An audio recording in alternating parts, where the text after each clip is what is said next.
Helo blant, y stori dwi am ddarllen heddiw yw Sogi. Mae'r stori yma'n odli, felly gwrandwch allan i weld pa eiriau sydd yn odli, whilst ydych chi'n gallu clywed nhw. Yng nglas y byd ers dalwm, rhwng 9 gloch a 3, roedd dreigiau'n mynd i'r ysgol rhywun fath â chi a fi.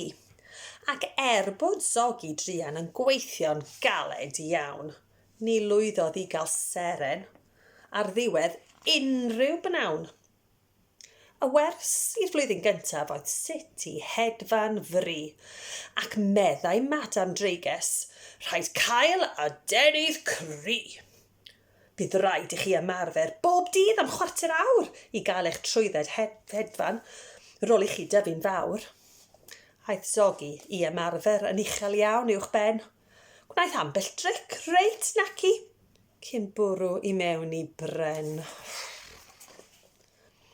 Daeth geneth fechan heibio ac meddai hi yn fwyn. Hoffet ti cael plaster i wella blaen dy drwyn? Fantastic, meddai Sogi. Mae'n syniad gwych yn wir. A ffwrdd â fe a'i blaster pinc ymhell uwch ben y tir. Dysgu sut i rio oedd y wers ym mlwyddyn 2.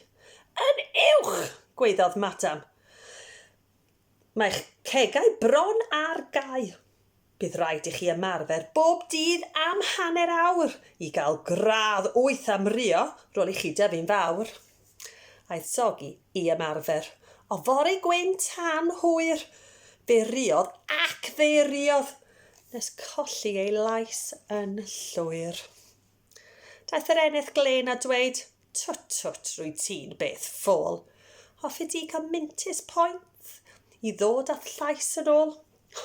Fantastic, meddai Sogi. Mae'n syniad gwych yn wir, a ffwrdd o fo a'i oglemint yn chwythu dros y tir. Y wers ym mlwyddyn 3 oedd chwythu tân a mwg. Llai o fwg, mwy o dan, meddai Madam, efo gwg. Bydd rhaid i chi ymarfer bob dydd am fwy nag awr i gael tus dysgrif tanio rôl i chi dyfu'n fawr. Aeth Sogi i ymarfer. Fe wnaeth ei orau glan. Fe chwythodd ac fe chwythodd. O dir, a roi ei hun ar dan. Pwy tybed a ddaeth heibio yr eneth fechan driw. Hoffet ti cael rhwymin hir i wella'r llosg a'r briw? Fantastic, meddai Sogi. Mae'n syniad gwych yn wir, a ffwrdd o fo a'i rwymin hir ymhell uwch ben y tir.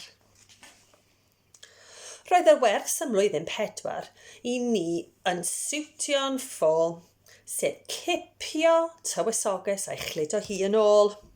Bydd rhaid i chi ymarfer bob dydd am 4 awr i ennill tywysoges rôl i chi dyfu'n fawr. Aeth Sogi i ymarfer. Fe wnaeth ei orau glas. Na i byth ennill seren. Dwi ddim yn ddigon cas. Ond medde'r eneth wrtho, o'r tyrd ymlaen dati. Dwi'n dywysoges. Beth am fy nghipio i? Fantastic, meddai Sogi. Mae'n syniad gwych yn wir, a ffwrdd ar ddau yn llawen, ymhell uwch ben y tir. Pan ddaeth yn ôl i'r ysgol, roedd pawb yn gweiddi'n llon. Mae Sogi yn cael seren, hwrre, mae'n heiddi hon. O'r diwedd, meddai'r eneth, rwy ti yn seren fawr. A byddai i'n nyrsio dy ffrindiau eraill nawr.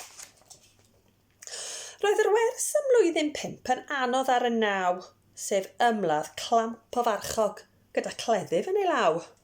Ond cyn i'r dreigiau ddysgu'n union beth i'w wneud, daeth marchog iawn o rwyle ar geffyl crand a dweud, fi yw'r marchog milen, ap garhad o'r ddôl. Ble mae y dywysoges? Dwi'n mynd â hi yn ôl.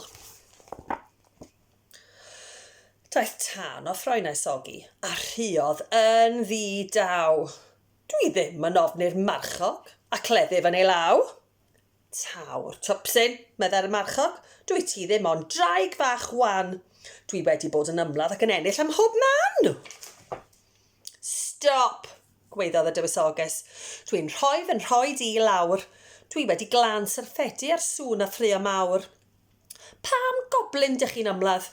Dwi ddim yn mynd yn ôl i fyw fel tywysoges a gwisgo coron ffôl. Dwi eisiau bod yn feddyg neu nyrs a theithio ymhell yn ceisio mendio briwiau a gwneud y claf yn well. A finnau, medde'r marchog, mae hynny'n syniad braf. Mi hoffwn ni gael stethosgop a gwella pawb sy'n glaf. Tyrd brysio, medde'r eneth. Mi awn i ddechrau'n gwaith. Ond allt y geffyl bychan ddim cario dau ar daith. Aroswch, meddai Sogi. Mae gen i syniad gwell. Mi fydda i'n hofrenydd i'ch cario chi ymhell. Sogi'r meddyg awyr, meddai Madam efo gwên. Am yrfa bendigedig, rwy ti mor ddewr a chlyn. A bydd y ceffyl bychan yn aros efo ni? Bydd e'n anifail anwes i flwyddyn 1, 2 a 3. Ffantastig, meddai Sogi. Does dim byd mwy i'w ddweud. Mae gan fy nghriw a minnau waith pwysig iawn i'w wneud. Gobeithio chi fwynhau. Hwyl fawr!